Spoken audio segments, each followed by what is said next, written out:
L'invité est avec nous comme annoncé. Nous allons sur le continent, tout en gardant le pied en RDC, qui est le centre du continent, qui est l'épine dorsale, comme annoncé, de l'économie africaine. Le continent attend beaucoup de nous en termes d'énergie électrique propre. Le continent attend beaucoup de nous parce que nous sommes le deuxième poumon forestier de la planète. Le continent attend beaucoup de nous parce que nous avons tout. Au-delà du tableau de Mendeleïev, nous allons au-delà de ce débat, de ces discussions entre Congolais et ceux qui sont devenus Congolais. Nous allons au-delà avec Emmanuel Lukusa. Bonjour. Bonjour, Monsieur Fabien. Vous êtes le président du collectif pour les États-Unis d'Afrique. Votre l'idée chère au père de nos indépendances, mais une idée que vous continuez à soutenir. Vous restez à Yaoundé, au Cameroun, votre seconde patrie, parce que c'est le pays qui vous a accueilli. Vous êtes au-delà de nos clans et nos tribus. Vous dites qu'il faut une union culturelle qui doit briser ou supprimer les visas entre Africains. Il y a eu une conférence à Yaoundé dernièrement qui a réuni plusieurs Africains, intellectuels, hommes d'affaires, les scientifiques qui ont réfléchi. On verra ça tout à l'heure. Pourquoi vous tenez mordicus à la suppression des visas? Oui, merci beaucoup, Monsieur Fabien.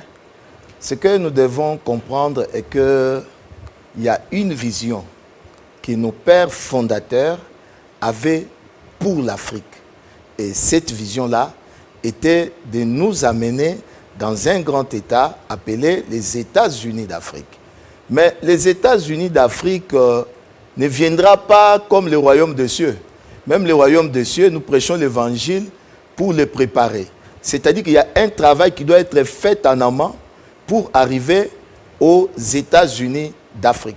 Ce travail-là, c'est d'avoir un grand marché, un marché commun, et aussi donner une citoyenneté africaine à tous les Africains, une citoyenneté continentale, et mettre en place un gouvernement de l'Union. Et c'est ça même la mission qui est assignée à l'Union africaine. Donc, le collectif pour les États-Unis d'Afrique milite pour l'accomplissement du rêve de nos pères fondateurs. Et c'est ce qui se passe aujourd'hui. Véritable gageure, parce que les prédateurs, les multinationales, n'accepteraient pas qu'on ait une monnaie unique, qu'on ait un passeport unique et qu'on ait une banque unique. C'est véritable gageure. Monsieur Fabien, quand on sait que vous êtes divisé jusqu'à la moelle épinière. Ce n'est pas d'abord le problème des multinationales. C'est un problème d'abord des Africains. Ça, c'est la conférence qui a été organisée à Yaoundé, au Cameroun, dans le cadre de l'accompagnement du mandat du chef de l'État, Félix Tshisekedi, sur son thème « Culture, art et patrimoine », des leviers pour construire l'Afrique que nous voulons. Ça s'est passé le 17 du mois de juin à Yaoundé. Alors, Monsieur Fabien, je voulais dire que les problèmes des Africains, c'est d'abord entre nous-mêmes. Parce que aujourd'hui, ce qui se passe en Afrique, le chef d'État, pour la première fois, depuis 1960, le premier document à être ratifié, c'est la zone de libre-échange économique. Depuis 1960. Zone de libre-échange continentale africaine. Voilà. Mais pour une première. Et il y a au moins 40 pays qui ont ratifié. C'est déjà un départ. Parce que même le chef de l'État l'a dit à Accra, que c'était comme une utopie, ce qui se passe aujourd'hui, parce que nos pères fondateurs avaient rêvé de donner à l'Afrique un marché commun. Maintenant, l'avantage, c'est quoi? Il faudrait que les Africains arrivent à comprendre que ce marché commun, c'est là, on va vers une union douanière. Alors là, nous sommes pratiquement, je crois que c'est Nous sommes à Accra, au Ghana. Oui. À ce que je sache. Non, là, ça c'est en Guinée. L'étape de la Guinée-Conakry. Oui. Mais pour revenir, Jocelyn, à l'étape du Ghana, comment l'ASLECAF, Oui. nous avons été dans plusieurs sommets et autres forums, jusqu'au couronnement à la ratification. Oui. Bon, est-ce qu'il faut revenir à ces cultes des personnalités? Oui, l'ancien président nigérien, il fallait, voilà, bon, un champion, le célébrer.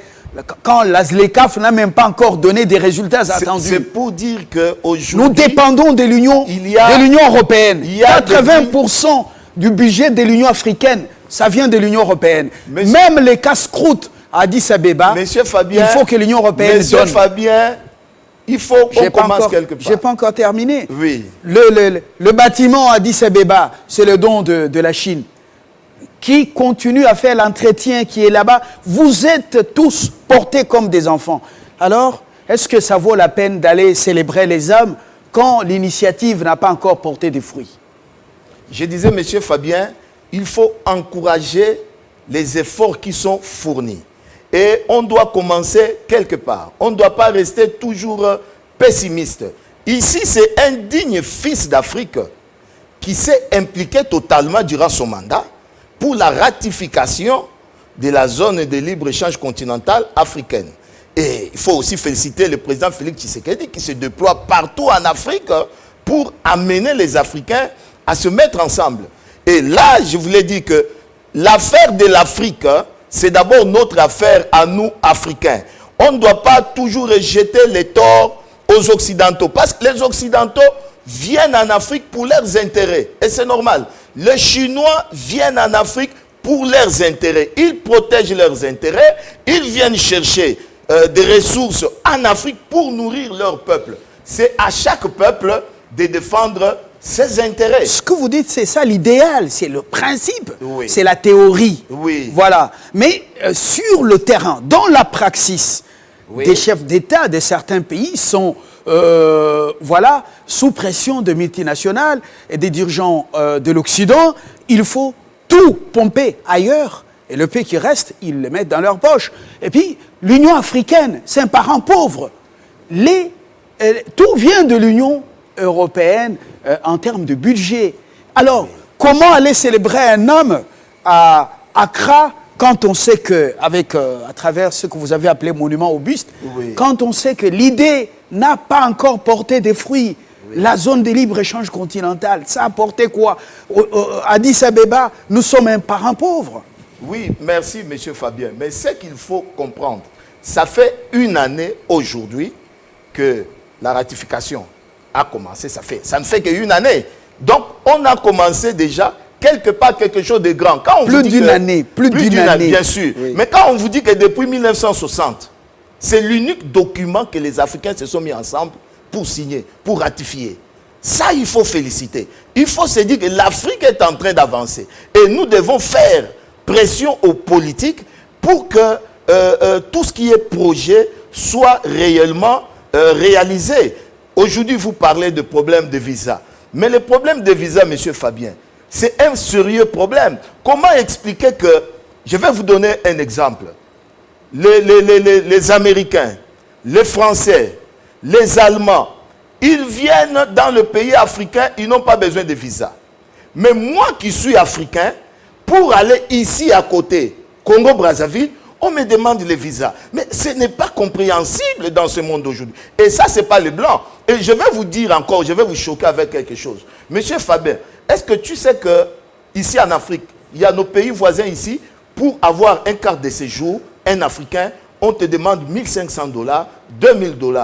Et quand bien même tu as cette carte de séjour-là, tu ne peux pas sortir du pays. Donc, pour sortir encore du pays, on te demande encore un visa de sortie. Et ça, ce n'est pas un problème des Blancs d'abord. Il s'agit de notre responsabilité en tant qu'Africains. Donc, le panafricanisme, le collectif pour les États-Unis d'Afrique que nous sommes, nous encourageons déjà ces premiers pas, ces grands événements qui viennent de se réaliser. quelque part, c'est pour dire quoi? C'est pour dire que si nous avons de la volonté et si nous mettons l'intelligence, aujourd'hui, regarde, aujourd'hui, nous sommes dans cette chaîne de télévision. Mais Jean-Marie Kassamba a démontré aujourd'hui au monde que si on ouvre la tête d'un Africain et un Blanc, la quantité de cerveau est le même. Aujourd'hui, cette chaîne de télévision panafricaine, aujourd'hui, c'est l'Afrique tout entière qui est fière de cette chaîne de télévision. Est-ce que ça a été fait par un Blanc? Mais non, c'est pour dire qu'il y a des Africains qui ont des compétences, qui ont des capacités. Et si nous prenons en charge, l'Afrique va avancer. C'est d'abord notre problème de défendre nos intérêts. Les Blancs sont ici pour défendre leurs intérêts, c'est leur droit. Et nous, les Africains, nous devons défendre nos intérêts. Comment se fait-il que moi, je suis africain? Nous voyons en Europe, l'Italien va quitter l'Italie pour aller jusqu'en Grèce, aller en Allemagne. Il n'a pas besoin de visa. Un Américain va quitter Californie, monter même jusqu'au Canada. Il n'a pas besoin de visa. Mais comment expliquer qu'aujourd'hui, en Afrique, on a encore des problèmes de visa pour traverser d'un pays à l'autre? Et ça, c'est un grand défi que l'Union africaine doit relever pour que nous devenions un seul peuple avec une identité citoyenne continentale. Et ça, nos pères fondateurs, qui étaient des météores, avaient déjà rêvé cette Afrique-là. Et c'est l'Afrique que nous allons vivre, moi et toi, parce que moi, j'ai la foi dans le panafricanisme. Quand nous avons commencé ce combat, les gens pensent que c'est un rêve parce qu'ils ne sont pas informés, mais le panafricanisme, c'est une réalité, c'est l'autoroute pour notre développement. Alors, à Yaoundé, quelles sont les principales résolutions pour revenir à la conférence de tout à l'heure, en début, comme Jocelyn le faisait voir? Quelles ont été les principales résolutions? L'accent mis sur la culture, l'art et la culture. Et vous pensez que c'est à partir de la culture qu'on peut faire changer les choses en Afrique? Mais bien sûr, quand tu vois sous d'autres cieux, c'est d'abord l'homme qui est mis en avant. Or, chez nous ici en Afrique, M. Fabien, quand on parle de pont-rail, route-rail, on va te dire que c'est pour que les voitures puissent quitter Pointe-Noire, traversent Kinshasa. Mais on oublie que c'est pour une intégration d'abord de peuple. Donc, nous pensons qu'on ne peut pas faire un travail de mettre les marchandises ensemble, les commerces ensemble, mettre de côté l'homme. Parce que c'est l'homme qui fait le commerce, c'est l'homme qui porte les marchandises, c'est l'homme qui consomme les marchandises. Donc, l'union économique doit marcher avec l'union culturelle. C'est pourquoi cette vision marche aussi avec la thématique du chef de l'État, Félix Antoine Tshisekedi Tshilombo, et le collectif pour les États-Unis d'Afrique qui avait rencontré les chefs d'État, avait reçu le cutus pour l'accompagner durant son mandat. Alors, au travers des différentes conférences, nous avons fait la conférence de Yaoundé, que vous avez vu là, qu'on a balancé les images. Il y avait beaucoup de monde et nous sommes en train de plaider pour que l'Afrique s'unisse au travers de la culture, art et patrimoine. Entre autres, il faudrait la suppression des visas. Ça, c'est le mandat du président Félix Tshisekedi. Il doit faciliter l'octroi du passeport. Il reste pratiquement, je crois, 6 mois. Est-ce que ce sera un objectif atteint à l'issue de son mandat? Il n'est pas encore, apparemment, à l'ordre du jour, supprimer les visas. Oui, mais aujourd'hui, comme je disais que le panafricanisme, c'est un processus. C'est un processus, c'est-à-dire que nous devons travailler pour arriver à la réalisation du projet. Ce n'est pas, comme je disais, comme le royaume de cieux. Nous avons commencé avec le passeport africain. Et il nous a été dit par l'Union africaine que ces passeports-là devaient déjà être octroyés aux chefs d'État, aux différents diplomates et ensuite à tous les peuples africains. Mais nous sommes déjà à 6 ans aujourd'hui. Certains diplomates ont déjà ces passeports. Voilà. Et les chefs d'État ont ce passeport en rouge. Oui. Mais jusque maintenant, le peuple, lui, il attend. Or, oui, on dit que l'Union africaine, selon certains critiques, oui, qui font une véritable diatribe, l'Union africaine, oui, c'est une association des dictateurs africains. à la merci de l'Occident. Oui. Monsieur Fabien, l'Union africaine a été créée le 9 septembre 1999. L'idée est venue de Muammar, quand on a quitté l'OIA pour l'Union africaine. La mission de l'Union africaine, hein, c'est une mission transitoire de nous conduire vers les États. C'est écrit dans l'acte constitutif de l'Union africaine. Vous parlez de la charte. Voilà, la charte. Voilà, c'est bien dit que l'Union africaine a une mission de nous conduire vers les États-Unis d'Afrique. Et ça, que ce soit vous, que ce soit moi, nous devons savoir que notre point de chute, le point de chute du panafricanisme, c'est les États-Unis d'Afrique. Et c'est le combat que nous sommes en train de mener. Aujourd'hui, vous parlez de la zone libre-échange, comment ça doit devenir. Mais le peuple doit s'impliquer, M. Fabien. Tout ce qui se passe, aussi longtemps que le peuple africain est indifférent, rien ne va se passer. Nous allons condamner les Blancs, alors que cela relève de notre responsabilité à nous. Nous devons dire aux politiques, à l'Union africaine, nous avons besoin d'une citoyenneté continentale. Nous sommes un seul peuple, une seule nation, celle des États-Unis d'Afrique, nés de père et de mère africains. Nous voulons vivre ensemble sur la terre de nos ancêtres. Les frontières coloniales qu'on nous a laissées décider à Berlin alors que nous n'étions pas présents, mais nous subissons aujourd'hui. Nous, les Africains, nous disons, nous n'avons plus besoin de ces frontières-là. Nous voulons une souveraineté continentale pour former un grand bloc comme la Chine, comme les États-Unis d'Amérique, comme l'Europe. Et cela relève d'abord de notre propre responsabilité. Est-ce possible? Qui, aujourd'hui, réellement, porte encore ce rêve? Mais, quand on sait que le coup d'État sur le continent, avec ce qui était arrivé au Mali, regardez comment on a fait partir Ibeka, même si il était spirituellement proche de ceux qui l'ont fait partir. On a vu comment Nagui de Bosca a approché Kadhafi à l'Élysée et après est allé le faire frapper. On a vu également comment Idriss Déby est parti dans des circonstances mystérieuses, on ne comprend rien, et c'est un militaire qui a pris les affaires. Vous comprenez ce qui se passe. Et là, la France a toujours un droit de regard où c'est le maître. Comment on va y arriver? Et qui réellement aujourd'hui porte cette vision parmi les leaders africains? La vision, c'est pourquoi nous prenons le panafricanisme à la base. C'est ce que nous appelons l'union culturelle. Parce qu'il faudrait que d'abord, nous, le peuple africain, qu'on arrive d'abord à comprendre que nous sommes un seul peuple. C'est immature. 60 ans après les indépendances, qu'on continue toujours à accuser la France, on continue. Non, la France fait son travail pour ses intérêts. C'est à nous de défendre nos intérêts. Monsieur Fabien, si vous voulez savoir qui porte aujourd'hui la vision du panafricanisme, mais c'est tous les Africains qui doivent porter cette vision-là. Si Kadhafi a été tué, pourquoi? Parce que on pensait que Kadhafi voulait faire des États-Unis d'Afrique son affaire, parce qu'il voulait régner sur l'Afrique. Or, ce n'est pas ça.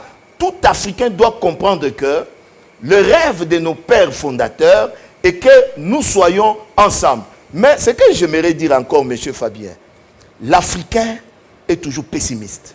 L'Africain voit toujours un verre à moitié vide.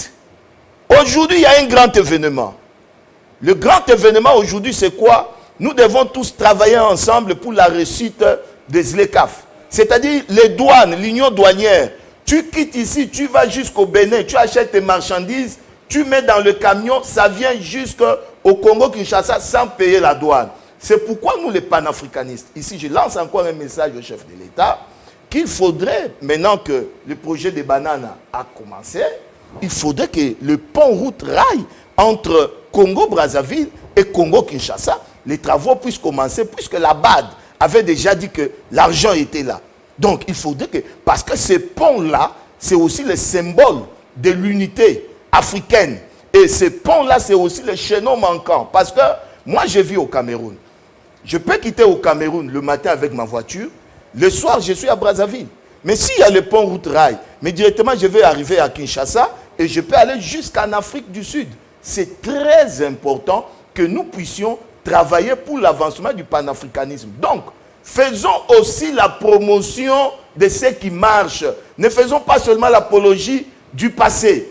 On a fait, on a échoué. La France est là, les États-Unis sont là. Mais moi, je pense que les premiers responsables de l'Afrique, c'est nous-mêmes Africains. Quand on traque les Africains, M. Fabien, j'ai écrit cet ouvrage, Afrique programmée pour mourir. C'est une question que j'ai posée, si l'Afrique a été programmée pour mourir.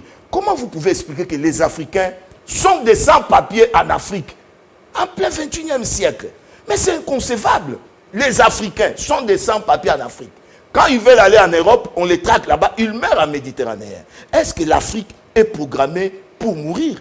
Chaque nuit, M. Fabien, dans tous les pays que tu vois, même chez moi ici, on pourchasse les Africains. Ils sont là, dans leur maison, enfermés, ils sont séquestrés. Les Africains sont séquestrés en Afrique. Et ça, vous devez monter au créneau. Il ne faut pas attendre CNN, attendre France 24. Aujourd'hui, nous avons aussi notre CNN, notre France 24. Les chaînes dont nous sommes, l'Afrique est fière aujourd'hui. Il faudrait que M. Fabien, vous levez ensemble avec nous cette histoire de pourchasser les Africains en Afrique. Cette histoire de visa doit tomber. Si les Blancs l'ont fait, pourquoi nous on ne peut pas le faire? Comme je l'ai dit, ton cerveau et le cerveau d'un Blanc sont le même cerveau. Il n'y a pas de différence. Il faut que nous aimions d'abord l'Afrique et que nous puissions travailler pour l'avancement de l'Afrique. Vous parlez tout à l'heure de bananas. En eau profonde des bananas, les clauses ont été négociées comme nous le flashait tout à l'heure, nous le rappelait tout à l'heure le réalisateur. Nous allons justement, pour chuter, oui, on amorce l'atterrissage. Après la rencontre de Yaoundé, il y a Dr Kafunda Kantola, Denis, qui est dans la ville des Douala. Il est responsable d'une grande formation hospitalière qui demande les coordonnées parce qu'il est avec vous au Cameroun, il apprécie l'idée. Après Yaoundé, c'est Kinshasa. Pour faire quoi concrètement? Nous avons une mission. Cette tournée Sénégal, oui, Éthiopie. C'est celui de vendre le mandat du chef de l'État, Félix Antoine Tshisekedi. Il fait beaucoup. Aujourd'hui, s'il y a la paix entre le Rwanda et l'Ouganda, il a intervenu.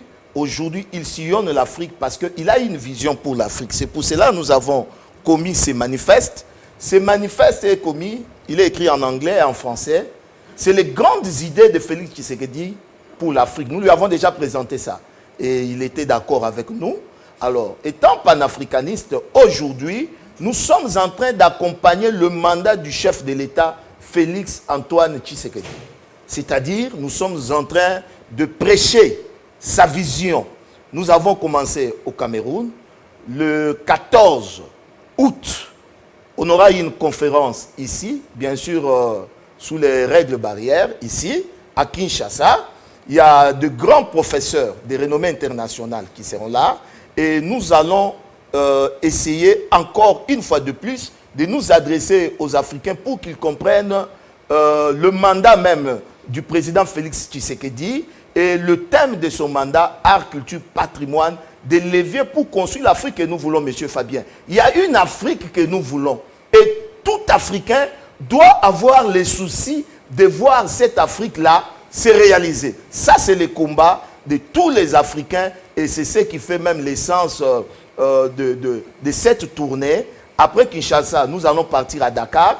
Après Dakar, Addis Abeba, Lagos, pour vendre la vision du président Félix Antoine Tshisekedi. Il ne faut pas oublier qu'il est aussi panafricaniste à la base.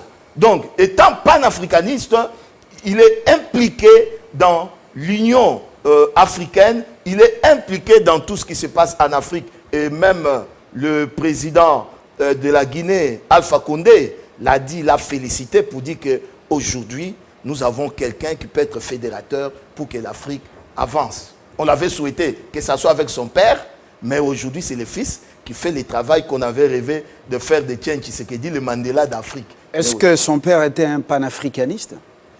Je ne suis pas là pour parler de son père. Je ne maîtrise pas trop bien sa vision panafricaniste, mais au moins ce qui est vrai, le fils marche sur les traces de son père parce qu'il est passé par son école. Donc s'il est panafricaniste, il a appris ça à l'école de son père. Voilà. Parce que vous parlez de l'union culturelle, effectivement, le Burundi et le Rwanda partagent quelques valeurs, et même le Congo, parce que les trois étaient dans ce qu'on a appelé Congo, Belge. Rwanda, Urundi. Si je me suis trompé, vous allez porter correction. Mais le Burundi n'a pas confiance en celui qui dirige le Rwanda parce qu'il considère qu'il y a une sorte de cynisme et d'hypocrisie.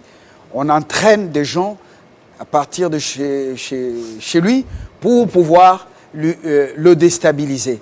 Est-ce que cette hypocrisie va disparaître si les peuples vont s'entendre? Les peuples africains, je parle des peuples, ils vont s'entendre, Burundais, Congolais, Rwandais, Ougandais, mais les dirigeants au summum, quelque part manipulés aussi par les grandes puissances, est-ce que ça sera chose facile? Monsieur Fabien, c'est ce que j'ai appelé le syndrome de pantophobie. C'est-à-dire l'Afrique, nous sommes aujourd'hui dans une peur de l'autre. Quand tu vois même tout ce qui se passe en Afrique aujourd'hui, il n'y a pas confiance. Mais Nkrumah avait dit ceci le 15 septembre 1963. Il avait dit ceci. Il faut bien lire Nkrumah. C'est vraiment un météore. C'est quelqu'un qui était en avance par rapport à ses pairs. Nkrumah a dit ceci.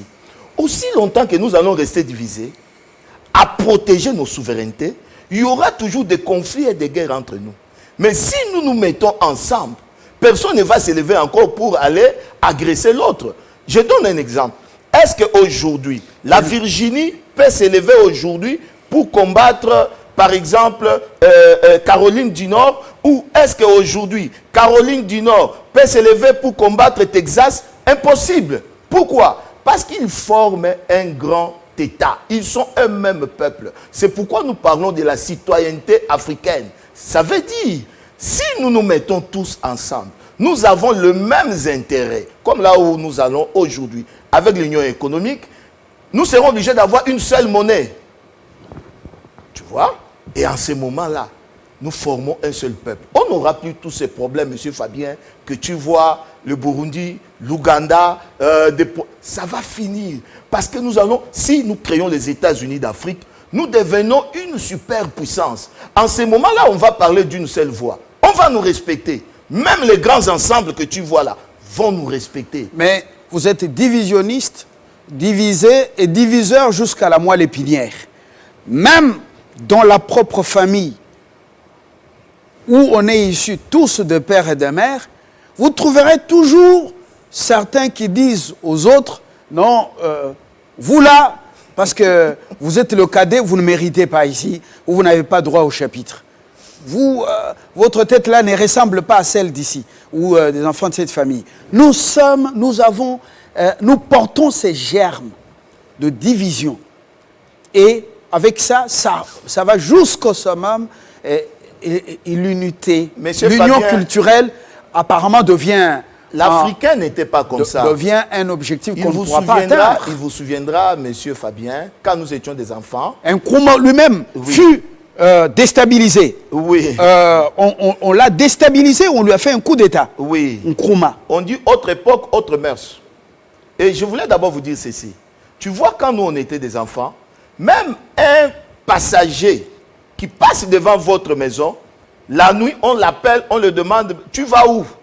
Rentre d'abord, tu vas manger et tu vas continuer le chemin demain. C'est ce que j'ai écrit dans cet ouvrage, La destinée prophétique de l'homme noir. Nous, les Africains, nous sommes un peuple solidaire. La solidarité, c'est avec les Africains. On mangeait ensemble, même quand on ne se connaît pas. Il n'y avait pas le poison, il n'y avait pas tout ce qu'on vit aujourd'hui. C'est ce que nous disons, nous devons faire la promotion de notre culture. Cette culture qui a permis que, Africains, nous soyons ensemble, nous nous aimions. Mais On est venu s'aimer la division en créant des frontières, des barrières pour nous diviser. C'est pourquoi aujourd'hui nous montons au créneau en tant que panafricanistes pour dire nous sommes un seul peuple, nous sommes une seule nation, nous sommes africains. Ça, c'est notre culture. Et c'est ça même le thème du mandat du chef de l'État, Félix Antoine Tshisekedi. Nous faisons la promotion de la culture africaine. Monsieur Fabien, si moi aujourd'hui j'arrive à te dire que tous les conflits que tu vois là, c'est parce que nous avons abandonné nos valeurs traditionnelles. Vous connaissez l'histoire des Kassayens, de Kananga et de Mbujimaï, comment ils ont été instrumentalisés par le Belge, la guerre entre les Kassayens de Mbujimaï et de Kananga. Mais pourquoi cette histoire ne plus jamais rééditée? C'est parce que les chefs coutumiers de Mbujimaï, les chefs coutumiers de Kananga, ils se sont mis ensemble. Ils ont dit, qui a fait que les enfants d'un même père, les fils d'un même père, puissent s'entretuer? Et ils ont trouvé qu'ils ont été instrumentalisés par le Belge. Ils ont fait un pacte. Ils ont dit, à partir d'aujourd'hui, c'est lui qui viendra pour encore opposer les deux fils d'un même père, il va les faire au prix de son. C'est pour dire quoi? C'est pour dire qu'aujourd'hui même, on parle des rapports mapping. Moi, je n'ai jamais été d'accord avec ces rapports-là. Parce qu'un rapport fait par les Blancs, dans ces rapports-là, il n'y a aucun Blanc dont le nom est dedans, aucun Américain, aucun Français, alors que c'est eux qui sont venus avec Mosé. Et dans ces rapports-là, il n'y a que les Africains, pour nous opposer, qui sont condamnés dans ces rapports-là. Moi, je pense que les problèmes africains doivent trouver les solutions selon nos mœurs, nos traditions. Il faudrait qu'aujourd'hui, les chefs coutumiers de l'Est, du Rwanda, de l'Ouganda, on se met ensemble, on se dit, nous sommes des frères, on lave les mains, on se dit, plus jamais les conflits, les guerres entre nous, avançons ensemble. Et j'espère que c'est ça même qui est la démarche du président Félix Tshisekedi, de mettre les Africains ensemble. Et voilà, faire tabula rasa du passé, même des crimes les plus odieux. Un tribunal africain, pas ces pays. Parce que ceux qui sont en train d'instrumentaliser les gens à l'Est, ceux qui volent nos minerais à l'Est, ceux qui viennent avec des jets privés la nuit, ce n'est pas les Rwandais, M. Fabien, tu le sais. Et ce sont les mêmes qui sont en train d'instrumentaliser la guerre là-bas, qui nous font des rapports. Moi, je suis pour un tribunal africain, sous l'arbre à palabres, comme le faisaient nos ancêtres. On s'assoit, on se dit, il y a quoi, mon frère? Nous sommes des frères. Oui, sous l'arbre à palabres, mais ceux qui seront reconnus criminels, où est-ce qu'ils passeront leur sentence? Où est-ce qu'ils passeront, ils purgeront comment on dit, leur punition? Mais c'est ce que je te dis, que ça, c'est le tribunal qui va en définir. Ça ne sera pas un tribunal où le blanc, non, nous devons être très intelligents. Voilà, bon, voilà, ça doit être un tribunal africain, par les Africains, pour résoudre nos problèmes selon nos méthodes africaines. Il y en a qui ne partagent pas cette vision de choses. C'est normal. Parce que on ne peut pas faire tabula rasa, même en Allemagne, post-Hitler, Adolf, on parle du tribunal de Nuremberg.